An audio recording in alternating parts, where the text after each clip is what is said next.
तारा साथ ना सही, तारा आसपास तो रहब। सच में? कम ऑन, इतना भी उदास होके की जरूरत नहीं है, ठीक बा? तो हमार सैडनेस दूर करे में हमार मदद तो कर सकेलू ना।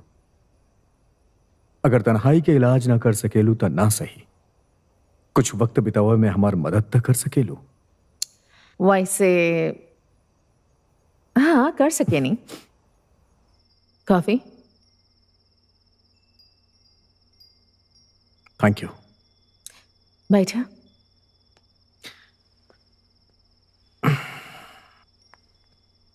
दिन में ऑफिस, फिर घर जाके ड्रग एडिक्ट बीवी के बकवास बर्दाश्त करा। तो ओकरा रिहैब में काहे ना भेज देवेला? मतलब ओकरा खातिर ये ठीक रही? चाहती नहीं है और जबरदस्ती तक कर ना सकेली ना।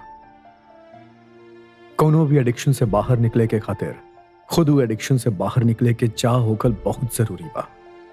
जब तक वो खुद ना चाहिए तब तक हम कुछ ना कर सकेली। बिल्कुल।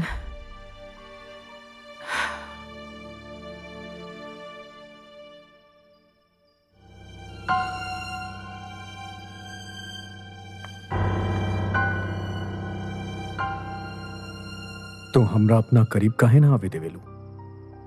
हम तहरा अट्रैक्टिव लागेली और ये हमरा पता बा। रणबीर, हम प्राइज ना बानी जोन बच्चा लोग के 5वां या 6ठा आवे पर देवल जावेला। हम काउंसलेशन प्राइज ना बानी, हम पहला प्राइज बानी।